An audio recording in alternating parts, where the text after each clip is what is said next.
भाई और बहनों, मातृशक्ति को नमन। स्टूडियो में आपका हार्दिक स्वागत, अभिनंदन है, सत्कार है। सनातन सत्य यह दृष्टि विज्ञान पर आधारित है।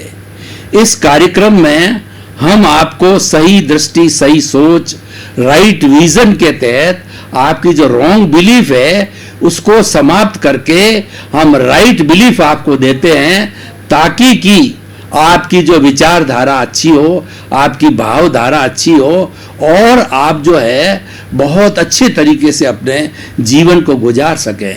ये सारा कार्य हम अलग अलग एपिसोड्स के माध्यम से करते हैं। तो आज हमारा बहुत ही सुंदर एपिसोड है कारण कार्य सिद्धांत। भाई और बहनों, ये जो समस्त सृष्टि है वो कार्य कारण सिद्धांत से रेगुलेट होती है, इसके आधार पर चलती है। बिना कारण के कार्य नहीं होता, बिना कार्य के कारण नहीं होता है। Without the cause there is no effect at all. मैं स्टूडियो में किस लिए आया हूं, इसका कारण यह है कि आपको प्रवचन देना है, एपिसोड रिकॉर्ड कराना है। और जो है माता पिता अपने बच्चे का पालन पोषण क्यों करते हैं कि उनकी ड्यूटी है बच्चे को जन्म दिया है पैरों पर खड़ा करना। और एक व्यापारी जिसने की दुकान खोल रखी है तो उसके सामने क्यों खोल रखी है कि ग्राहक को उचित मूल्य पर जो है वस्तु उपलब्ध कराना जो उसके पास है। तो ये कारण बन गया और ग्राहक जो आता है वो कार्य है। हम बैंक में जाते हैं तो क्यों जाते हैं, उसका कारण ये है कि या तो हम अपने पैसे जमा कराते हैं या पैसे निकालते हैं।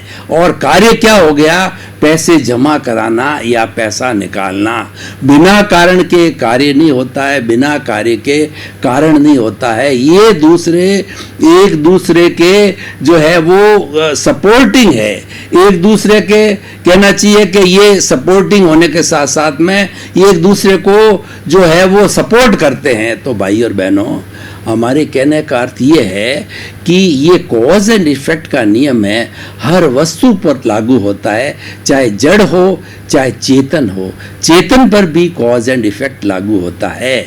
जड़ की तो हमने काफ़ी बातें की है, अब हम चेतन पर भी बात करते हैं कि चेतन पर जो है कॉज और इफेक्ट का कानून लागू होता है, क्योंकि वस्तु के अंदर जड़ और चेतन दोनों आ जाती है। तो ये हमारा जो शरीर मिला है इसका कॉज क्या है, इसका कॉज ये है कि पूर्व जन्म के अंदर हमने कुछ न कुछ कारण बनाया है, कुछ न कुछ भाव कर्म किए हैं। उस भाव कर्म के अनुरूप जो है इस जन्म में जो हमें द्रव्य कर्म मिले हैं जो कि प्रारब्ध और उदय के रूप में होते हैं, उससे हमको ये सूक्ष्म शरीर से स्थूल शरीर मिला है जो पूर्व जन्म के कर्मों के भुगतान के लिए मिला हुआ होता है। ये हमारे जितने भी कर्म होते हैं ये पौद्गलिक है, ये चतुष्पर्शी है और इसके बकायदा प्रदेश होते हैं, इसकी प्योर मैथमेटिक्स है। कर्म सिद्धांत है वह इस संसार की धूरी है और जो भी जीवित आत्मा है, चाहे एक इंद्रिय, द्वेंद्रिय, त्रिंद्रिय, पंचेंद्रिय और उसके बाद में पृथ्वी का है, अप का है, तेजस का है, वायु का है, वनस्पति का है, त्रश का है, या नरक गति, तिर्यंच गति, मनुष्य गति, देव गति, जिनके अंदर 84 लाख जीवा योनि की उत्पत्ति स्थान है, सारे कॉज एंड इफेक्ट के नियम से रेगुलेट होते हैं। अपने कर्मों के चार्ज या अर्जन के कारण जो है ये स्थूल शरीर प्राप्त करते हैं और जो हिसाब पूर्व के अंदर भाव कर्म के अंदर बनाया होता है उस हिसाब को पूरा करने के लिए हमको ये शरीर मिलता है। तो भाई और बहनों, ये सिद्धांत जो है वो एक यूनिवर्सल ट्रुथ है, सार्वभौम सत्य है और यही सनातन सत्य है। हम आपको बताना चाहते हैं कि आप इसको सिद्धांत को कभी ना भूलें। हमारे जीवन के अंदर कोई तरह की समस्या होती है उसका कारण अवश्य होता है और हर समस्या समाधान लेके आती है। बिना समाधान के कोई समस्या अकेली नहीं आती है। जैसे कि आजकल हमारी प्रथा बन गई है, हम किसी स्थान पर जाते हैं तो ट्रेन में रिजर्वेशन कराते हैं तो हम ज़्यादा चिंतित रिटर्न टिकट का होते हैं, क्योंकि हमारे को पूर्व निर्धारित करना होता है कि वापस कब आना है, क्योंकि समय पर टिकट मिले या ना मिले, रिजर्वेशन मिले या ना मिले, तो हम रिटर्न का बहुत ध्यान देते हैं। तो ठीक उसी तरह से जो ये हमारा शरीर है ये भी रिटर्न टिकट लेके आया। इसका मतलब पूर्व जन्म के अंदर जो आयुष्य कर्म का अर्जन किया हुआ है उतने ही आयुष्य कर्म के साथ में इस जीवन में रहेगा 50, 60, 70, 80, 90 वर्ष के अंदर। और उस आयुष्य के कारण जो है सांसों का निर्माण होता है, सांसों की संख्या बनती है, और जब वो संपूर्ण हो जाता है हमारा आयुष्य कर्म और सांसें भी संपन्न हो जाती है और फिर व्यक्ति का जो है मृत्यु हो जाती है। तो भाई और बहनों, कारण और कार्य सिद्धांत जो है ये यूनिवर्सल ट्रुथ है। इसको हम अब आप देख करके बतावें कि हमारी जो सृष्टि है, सृष्टि के अंदर देखिए कि सारा कुदरती रचना और कुदरत का कानून लागू होता है, वह भी कारण कार्य के सिद्धांत पर चलता है। कैसे है मैं आपको बताता हूँ कि ये हमारी जो प्रकृति माँ है वो ये कहती है कि 84 लाख जीवा योनि के जो उत्पत्ति स्थान है और जीवित आत्माओं की संख्या असंख्य अनंत है, उन सब को जन्म मैं देती हूँ, उनका भरण पोषण मैं करती हूँ। और भरण पोषण करने में, जन्म देने के अंदर और जीवित प्राणी की हर एक्टिविटी करने में मेरे 5 घटक मुख्यतया रूप से काम आते हैं। पृथ्वी, जल, अग्नि, वायु और आकाश। जे पिंडे ते ब्रह्मांडे, जो पिंड में है वही ब्रह्मांड में, यानी मनुष्य जो है एक पिंड का प्रतिनिधि है। जो 5 भूत ब्रह्मांड यानी नेचर यानी कुदरत और ब्रह्मांड एक ही है, उसके अंदर जो 5 तत्व है वही हमारे शरीर में 5 तत्व है। उन 5 तत्व से हम जन्म लेते हैं, 5 तत्वों से हमारा भरण पोषण होता है, और 5 तत्व जब मृत्यु को प्राप्त होते हैं तो 5 तत्वों के अंदर विलीन हो जाते हैं। पृथ्वी में, जल में, अग्नि में, वायु में और आकाश में। इसीलिए कहा जाता है कि पंचभूत का पुतला पंचभूत के अंदर विलीन हो गया।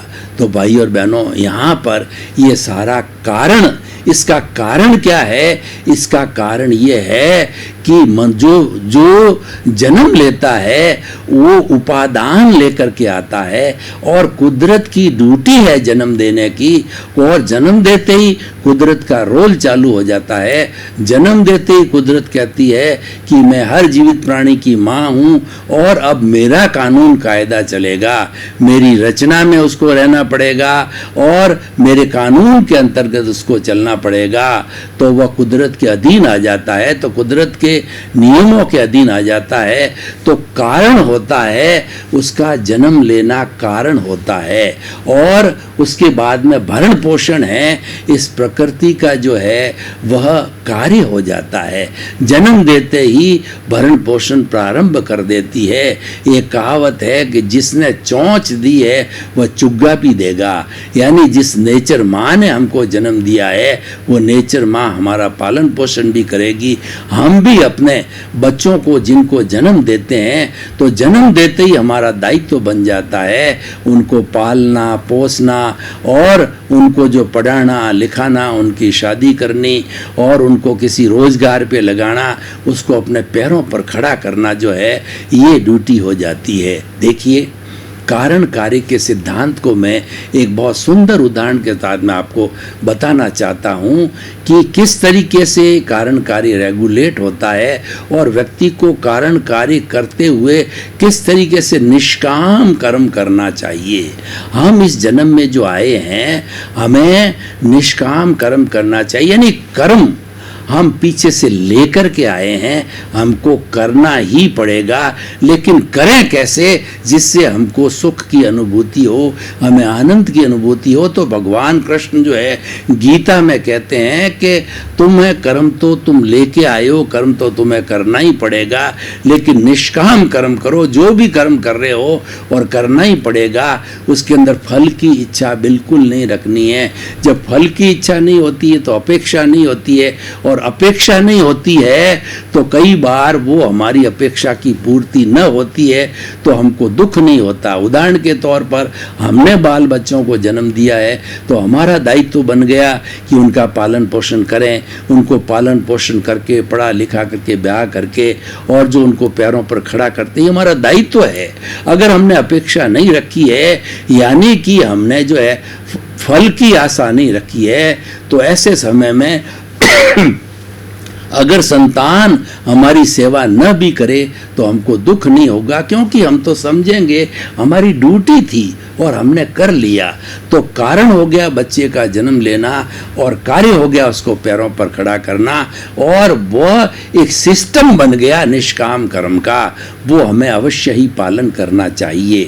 कारण कार्य के सिद्धांत को समझने के साथ साथ में हमें जड़ और चेतन को समझना चाहिए कि देखिए कि जो चेतन है वह तो कारण है और जड़ है वो कार्य है। कैसे मैं बताता हूँ कि हमारा चेतन तत्व के साथ के अंदर कार्बन शरीर कॉजल बॉडी जुड़ी हुई है, और ये कॉजल बॉडी जो है वह जब डिस्चार्ज होती है तो डिस्चार्ज होने के साथ साथ के अंदर वह अपनी जो कुछ भी रिजल्ट देती है, अगर हम उस रिजल्ट के साथ न जुड़ें, जो भी घटित हो रहा है उसके साथ तन्मयाकार नहीं होते हैं तो हमारे नए भाव नहीं पड़ते हैं। नए भाव नहीं पड़ने के कारण पुराना हमारा जितना भी डिस्चार्ज है वह डिस्चार्ज धीरे धीरे कर्मों का होकर के निर्जरा होकर के शून्य हो जाएगा, और शून्य हो जाएगा जड़ जब समाप्त हो जाएगा तो चेतन ऑलरेडी प्योर अवस्था के अंदर है तो वह सिद्ध बुद्ध और मुक्त बन जाएगा। तो भाई और बहनों, इन दो चीज़ों को समझो कि ये अनादि अनंत काल से कारण कार्य के सिद्धांत के ऊपर जड़ और चेतन मिले हुए हैं, लेकिन हमको जीवन कैसे समझना है कि दोनों को अलग अलग समझो। दोनों का अस्तित्व हम मानते हैं, दोनों शाश्वत है, लेकिन दोनों अलग अलग है। ये शरीर अलग है और मैं अलग हूँ। मैं और शरीर, ये शरीर मेरा है। इसका मतलब क्या है कि मैं कोई अलग चीज है और शरीर अलग है। जो कह रहा है कि मेरा है वो मैं हूँ, वह चेतना है, वो शुद्ध आत्मा है। उस मैं में से माई निकाल दो तो पीछे प्योर सोल हो जाएगा। तो माई है वो सारा जड़ है, माई है वो अहंकार है, माई है वो कॉजल बॉडी है, और वो जो लिंग शरीर है, और वही सुख दुख की अनुभूति करता है। देखिए कि जब ये जड़ और चेतन आपस में मिलते हैं, कार्बन शरीर जिससे कि स्थूल शरीर बना है, मुख्य कारण, मुख्य गंगोत्री, जो कारण और कार्य की बात करें तो मुख्य गंगोत्री हमारा कार्बन शरीर है। उस मुख्य कारण की वजह से ये शरीर मिला है, ये कार्य है पूर्व जन्म के कर्मों के भुगतान के लिए ये मिला है कि हमारा भुगतान डेबिट क्रेडिट इकट्ठा हुआ है तो उसका भुगतान करना पड़ेगा, क्योंकि व्यवहार शुद्धि बिना निश्चय शुद्धि नहीं है। और ये शरीर भी उसके लिए ही मिला है। और जैसे बैंक होती तो बैंक का काम डेबिट क्रेडिट करना है। कोई भी बड़ी से बड़ी बैंक हो उसका मुख्य कार्य होता है डेबिट और क्रेडिट होता है। किसी के जमा करना, किसी के नामे लिखना, ये उसका मुख्य कार्य होता है।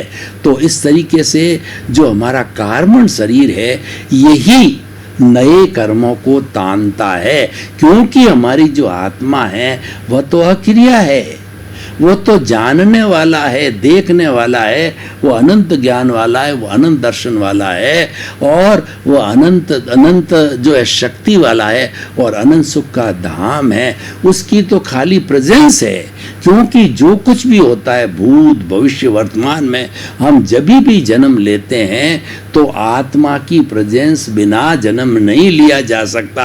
आत्मा की प्रेजेंस बिना कर्म नहीं बांधे जा सकते। आत्मा की जो है प्रेजेंस के बिना कर्म का डिस्चार्ज नहीं होता है। हर एक में आत्मा की प्रेजेंस चाहिए, और वो शुद्ध आत्मा है, वो प्योर फॉर्म में ऑलरेडी भीतर है, लेकिन वो कार्बन शरीर तेजस शरीर से जुड़ा हुआ है। इसलिए बार बार जो है वो आयुष्य कर्म के अधीन होकर के इस स्थूल शरीर को धारण करता है, सुख दुख की अनुभूति करता है। और पूर्व जन्म का अपना हिसाब क्लियर करता है। तो भाई और बहनों, जब कारण और कार्य का सिद्धांत हम हृदयंगम कर लेते हैं, हम उसको आत्मसात कर लेते हैं, तो हमें सनातन सत्य मिलता है, यूनिवर्सल ट्रुथ मिलता है। और जब जीवन की अंतिम शाश्वत जो है वो अवस्था हमको प्राप्त हो जाती है, तो उसको हमको सुख की प्राप्ति होती है। कौन सा सुख? जिसको कि हम ब्लिस बोलते हैं। वो ब्लिस का अर्थ ये होता है कि उसके बाद के अंदर कोई दुख नहीं आता है। ब्लिस हमारी शुद्ध आत्मा की जो है वह उसका गुण है, उसका लक्षण है। तो भाई और बहनों, हम जो है इस एपिसोड को जो आज ओपन टू द ऑडियंस करते हैं, आप लोगों के सुझाव, आप लोगों के प्रश्न और इस एपिसोड की रिलीवेंस, इसकी सामाजिक उपयोगिता, इसकी वायबिलिटी का जांच करें। तो ये कारण कार्य सिद्धांत है, ये यूनिवर्सल ट्रुथ होने के कारण संसार की हर गतिविधि पे लागू होता है। और जड़ और चेतन जो जिससे कि ये पूरा कॉस्मॉस बना हुआ है, ब्रह्मांड बना हुआ है, दोनों पे ही लागू होता है। और दोनों पे लागू होने के बाद जो हमें इसको स्वीकार करना चाहिए, और इस सिद्धांत को हम स्वीकार करते हैं तो हम बड़े सामंजस्य और समन्वय के साथ के अंदर जो है वो जो अपना जीवन यापन कर सकते हैं। उदाहरण के तौर पर देखिए कि जिस परिवार के अंदर हम जन्म लेते हैं, तो पूर्व जन्म के अंदर हमने प्रतिष्ठा की, पूर्व जन्म में कारण के रूप के अंदर भाव कर्म डाले कि मुझे ऐसे माता मिले, ऐसे पिता मिले, ऐसी पत्नी मिले, और मुझे ऐसे पुत्र मिले, और मेरा धंधा ये होना चाहिए, मेरा कार्य ये होना चाहिए, मुझे जो है एक जो है वो इंजीनियर बनना है, डॉक्टर बनना है, एमएलए बनना है, एमपी बनना है। तो वो हम प्रतिष्ठा करते हैं, उससे हमारी प्रतिष्ठित आत्मा बन जाती है, जिसको कि हम चार्ज कर्म बोलते हैं। चार्ज प्रतिष्ठित आत्मा है, और वो उसके अंदर आयुष्य भी शामिल होता है। और जब वो हम उस आयुष्य को पूरा करके दूसरे जन्म के अंदर आते हैं, तो सारे हमारे जो प्रतिष्ठा की हुई भाव कर्म होता है, जो चार्ज प्रतिष्ठित आत्मा है, नेक्स्ट बर्थ के अंदर वही डिस्चार्ज प्रतिष्ठित आत्मा बन जाती है। यानी वो सारा जो है उदय और प्रारब्ध चलता है, उसके अंदर इंसान की कोई भी स्वतंत्रता नहीं है। जिसको हम कुदरत कहते हैं, जिसको प्रकृति कहते हैं, वो उसके अधीन आ जाता है। और उसके अंदर हम करता नहीं रहते हैं, करता तो व्यवस्थित शक्ति हो जाती है, वो साइंटिफिक सर्कमस्टेंशियल एविडेंसेस हो जाती है, वही कराने वाली होती, मात्र हम तो सफरर रहते हैं। इसीलिए व्यक्ति को जीवन के अंदर सफरर मानना चाहिए कि मैं तो सुख दुख जो कुछ भी पूर्व जन्म के अंदर अर्जित करके आया हूँ, चार्ज करके आया हूँ, जो मैंने टेप रिकॉर्डर भरा है, जो वो जो है मेरी टेप जो है मन वचन काया रूपी टेप है, इस जन्म के अंदर एज इट इज खुलती रहेगी। जैसे कि हम किसी थिएटर के अंदर कोई भी पिक्चर देखने जाते हैं 2-2.5 घंटे की, तो वो ऑलरेडी क्या है कि रिकॉर्ड कर ली जाती है टेप, और जिसके अंदर क्या हीरो होता है, हीरोइन होता है, विलियन होता है, और हीरो हीरोइन के बीच में प्रेम होता है, और विलियन जो है वो बीच में आके टपकता है, वो प्रेमी बन जाता है, और लड़ाई झगड़ा हो जाता है उस औरत के लिए। क्यों? जर जोरू जमीन है, झगड़े की जड़ होती है, और विलियन और जो हीरो लड़ाई करते हैं, फिर वो जो है वो हीरो जीत जाता है, फिर उनकी शादी हो जाती है। तो इस तरीके से ये जो हम देखते हैं ये फिल्म है, उसके साथ में हमको तन्मयाकार नहीं होना है, क्योंकि वो तो जड़ है और उसके अंदर कोई परिवर्तन। ठीक इस जीवन को एक फिल्म मानो, इसमें कोई क्या आप उस फिल्म के अंदर जो रिकॉर्डेड है उसमें परिवर्तन कर सकते हो? नहीं परिवर्तन कर सकते। तो ठीक उसी तरह से हमारे जन्म और मृत्यु के बीच में कारण कार्य के सिद्धांत के आधार पर जो ये स्पान मिला है, ये हमारा जीवन है। और इस जीवन के अंदर मन वचन काया की तीनों बैटरियां जो है ऑलरेडी चार्ज की हुई है, जिसको हम प्रतिष्ठित चार्ज प्रतिष्ठित आत्मा कहते हैं। इस जन्म में वो डिस्चार्ज प्रतिष्ठित आत्मा है, वो जो है वो बैटरियां तीनों डिस्चार्ज होती रहेगी। जैसे मोबाइल की बैटरी डिस्चार्ज होती है, मोटरसाइकिल की बैटरी डिस्चार्ज होती है, कार की बैटरी डिस्चार्ज होती है, पावर हाउस की बैटरी डिस्चार्ज होती है, हर डिस्चार्ज होती है। जो चार्ज होता है वो डिस्चार्ज होता है, क्योंकि कुदरत का कानून है कि हर संजोग के पीछे वियोग जुड़ा होता है। जो भी संजोग आता है, आज कोई भी व्यक्ति हमारे संपर्क में आया है माता पिता पत्नी भाई बहन के रूप में, तो निश्चित तौर से वो एक दिन वियोग भी साथ लेके आता है, तो वह एक दिन हमसे जुदा अवश्य होगा। इसलिए कारण कार्य के सिद्धांत के साथ साथ में दूसरा जो सिद्धांत है, हर संजोग के साथ वियोग जुड़ा होता है। हम जितना भी जीवन भर ये कार्य करते हैं, हमारा भौतिक जगत का कार्य होता है, वो संजोगों के आधार पर होता है। और ये संजोग जो जुटाती है वो व्यवस्थित शक्ति जुटाती है। यानी हम तो एक निमित्त हैं, हम तो जो है पूछरे भाव करके आए हैं। जो भाव कर्म को जो है उसको भोगने के लिए ये शरीर तो एक निमित्त बनता है, करता नहीं है। परंतु क्या होता है कि मनुष्य अपनी कुबुद्धि के कारण अपने आप को कर्ता मान लेता है। कर्ता मानने का मतलब है कि अज्ञान हो गया। अज्ञान का मतलब अहंकार खड़ा हो गया। ये अहंकार की अज्ञान है और यही सुख दुख की अनुभूति करता है। शरीर तो बेचारा एक भगोला है, ये तो एक माध्यम है। अनुभूति करने वाला अहंकार है और चार्जिंग करने वाला अहंकार, जिसको लाइव अहंकार कहते हैं, और जो डिस्चार्ज होता है वह डिस्चार्ज अहंकार कहता है। अहंकार तो शब्द बोला गया है, इसको कई नामों से बोला जाता है। कोई राग द्वेष बोलते हैं, कोई कषाय बोलते हैं, कोई क्रोध मान माया बोलते हैं, कोई मोह का संसार बोलते हैं, कोई अज्ञान बोलते हैं, कोई अविद्या बोलते हैं। सब पर्यायवाची हैं। तो कुल मिलाकर के जो हमारी इस आत्मा के साथ में ये कर्म रज रूपी अहंकार जुड़ा हुआ है, इसको विलीन करने से हमारा काम बन जाएगा। तो कारण बन गया। कारण क्या हुआ कि अहंकार को विलीन करो, और कार्य क्या हो गया कि जो ही संपूर्ण रूप से अहंकार विलीन हो जाएगा तो हम मुक्ति की ओर प्राप्ति होंगे। संपूर्ण विलय कैसे होता है, मैं आपको एक उदाहरण दूं कि जब कभी भी हमारे किसी भी चीज़ से टक्कर हो जाती है तो हमारे घाव पड़ जाता है और उस घाव के अंदर रस्सी हो जाती है। उसको हम बेनेडिन वगैरह निकाल करके और छोटा सा ऑपरेशन करके रस्सी को निकाल के और फिर उसके ऊपर पट्टी बांधते हैं, 2-3 पट्टी बांध देते हैं। जब संपूर्ण रूप से एक भी परमाणु रस्सी का नहीं होता है तो नई चमड़ी आनी चालू हो जाती है, और एक भी परमाणु पस का रस्सी का भीतर रह गया, एक परमाणु दूसरा बनाएगा, चार बनाएगा, और फिर उस जगह पर दर्द हो जाएगा, पुनः वो रस्सी का फैलाव हो जाएगा। तो ठीक उसी तरह से हमारा जो ये अहंकार है, उस अहंकार का एक एक परमाणु जल जाना चाहिए, और जलने के बाद फिर वह जो है मृत अहंकार हो जाता है।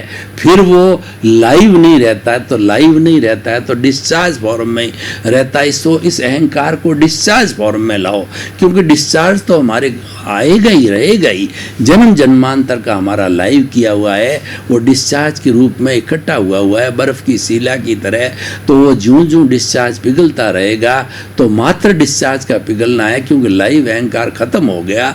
और ज्ञानी पुरुष जब मिल जाते हैं, ज्ञान देने वाले सद्गुरु मिल जाते हैं, तो हमारे लाइव अहंकार को वो अलग कर देते हैं। तो भाई और बहनों, आपका बहुत बहुत धन्यवाद। आप हमारा ये सनातन सत्य कार्यक्रम देखते रहिए। ये दृष्टि विज्ञान है, ये आपकी दृष्टि को बदलता है, आपका जो रॉन्ग बिलीफ को समाप्त करके राइट बिलीफ बनाता है, ताकि कि आपको एक सही दिशा मिले। तो इसी क्रम में आपका जीवन आनंदमय हो, मंगलमय हो। आपके प्रति बहुत बहुत शुभकामनाएं।